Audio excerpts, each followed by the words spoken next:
What is up, guys? Wanted to make a part 2 video about my angle gear prototype that I've been working on over the past couple months. I completely reprinted the entire case and made a few key changes to my design, and it's basically ready for manufacturing. I did set one part of the case off for manufacturing about a month ago, and we're going to be getting that in soon. And the second part of the case I am going to be hopefully getting in the next month. There have been a couple delays with the coronavirus and whatnot, and I also wanted to make sure everything was absolutely perfect and make a couple small changes that would really, allow me to take this thing to the next level. So let's get to it. I'll show you guys the case, the changes I made, and I really can't wait to get this thing actually manufactured out of 7075 T6 and show you guys the final result, and hopefully do a ton of testing on it and start being able to do all-wheel drive launches with the Volvo P80 all-wheel drive system. So let's get to it. All right, so here's the new unit. I just got finished printing, and I did do a full reprint of the entire thing. So I reprinted the case plate, the case itself, and the flange. And just as a reminder, this flange, well, the whole thing is printed in 3 parts to make it easier to print. Because if I did print, in real life, the flange and the case are gonna be one piece, and then we're gonna have this plate as a second piece. But in order to print these as one piece, it's really difficult because you need to have a lot of supports in this area and whatnot. It's just a big waste of material. So what I do is I split these up into 2 pieces and just bolt this to there just for prototyping and 3D printing purposes. In real life, again, these 2 are gonna be one piece and this is gonna be one piece. So just taking a look at it, we can see that the first big change I made was this M6x10 oiling port. It's an external oiling port. Here you can see I have a M6x10 to 4AN adapter on here. And basically the purpose, there's a couple purposes for this. The first purpose is to allow oil, basically forced lubrication to the outer pinion bearing, because on the stock unit, there really isn't a lot of oil that gets to this area because it relies on these splash lubrication channels for the ring gear to fling oil through them. I talked a little bit about this in one of my previous videos. And it's also pretty hard to machine oil lubrication ports, like internal ports for splash lubrication on a 3-axis CNC, because it would require different drill angles and capping up different holes and whatnot. So I decided this would be the best option, is a forced lubrication option. And this also gives the option for filtering the oil, cooling the oil, and obviously always having a constant steady supply of oil to this outer pinion bearing. Internally, there's also a small change where I have this little valley that basically allows oil to drain from the outer pinion bearing to the inner pinion bearing. The inner pinion bearing should get plenty of lubrication from the ring gear spinning via splash lubrication, but this will give it a little bit extra and allow it to drain back into the case. So I think that's going to be a really big advantage to this case, is being able to have forced pinion lubrication. Another thing I added is the drain. So we got a M18x15 drain, used the same plug, the same crush washer as the stock drain. And this is also going to allow us, it has a couple purposes, obviously for the drain and also for the feed for the oil pump for the forced lubrication here. And also the ring gear is right here. So it allows me to use a dial gauge indicator to actually check the backlash on this thing while the ring gear is actually preloaded. On the stock unit, you can't check the backlash with the ring gear preloaded. So that's going to be good in getting this thing set up properly and having those gears ready for high horsepower, that we actually have an accurate backlash reading. The next big change I made, and I remember someone mentioned this in the first part video of my case, was I added a breather port here. And this is actually the breather port off the P2 angle gears. You can see it has this little brass sleeve right here, and this plastic filter plugs into it with a little O-ring. And this is actually behind the inner ring gear bearing, and it is in front, or it's also behind the seal right here. So there shouldn't be a whole lot of oil getting past that inner ring gear bearing, and obviously it's up here, so there's not going to be the opportunity for a lot of oil to be coming out of this, when this thing's spinning really fast and moving around a lot of air and whatnot. So that's going to be good that we have that. We have proper crankcase, or not crank, well, gear case ventilation. We'll take a look at the stock one real quick. Because if we look at the stock one, you can see all it does is it has a little pinhole right here. Doesn't have any filter or anything to stop oil from coming out. So at very high speeds, it's possible for oil to come out of that thing.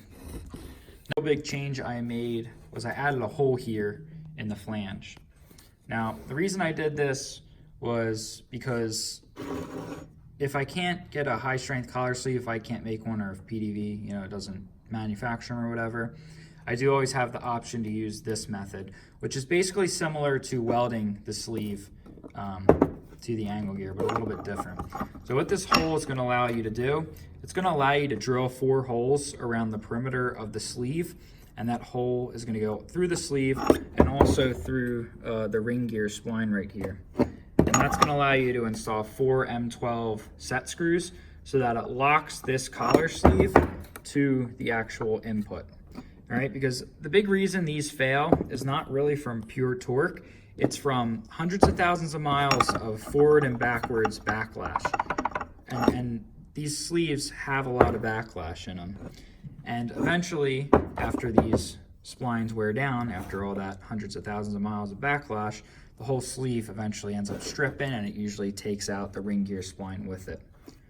So this is going to be something I can possibly utilize in the future. It doesn't affect the strength of anything or anything, and it's going to allow me to, if I want to use the stock sleeve, allow me to put 4 grub screws around the perimeter to lock the sleeve to the ring gear, and that should really help strengthen it up quite a bit. I know it's very similar to welding it.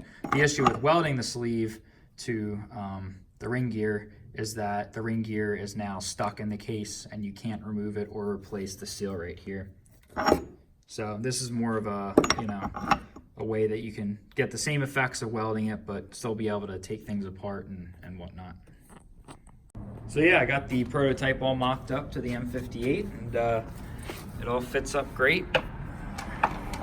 See, transmission spinning, angle gear and everything. So yeah, everything, I expected everything to bowl up to here, no problem, but it just looks really cool having, this thing bolted up and to see what it's gonna look like. So pretty happy with all this, everything fits well, pretty happy with the fitment in the car, and yeah, I think things are gonna work out pretty well. Might be tough getting, tools in here to torque these nuts on these studs.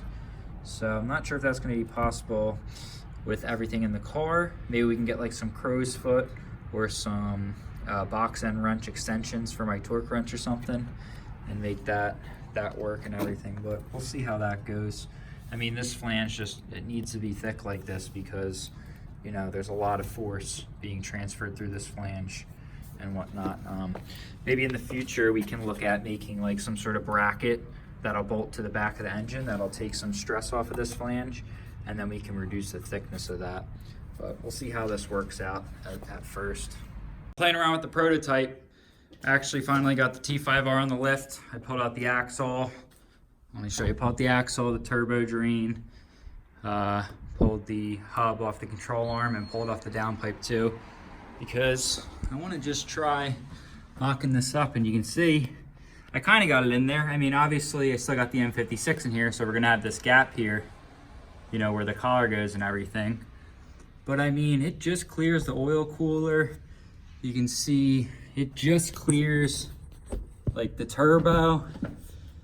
And obviously this is the front wheel drive mount, so obviously we can't use this, so it is hitting up against that a little bit, but it's got turbo clearance. We got a little bit of clearance for the drain, but I'm really happy. I think this is gonna work fine clearance wise, at least on my setup.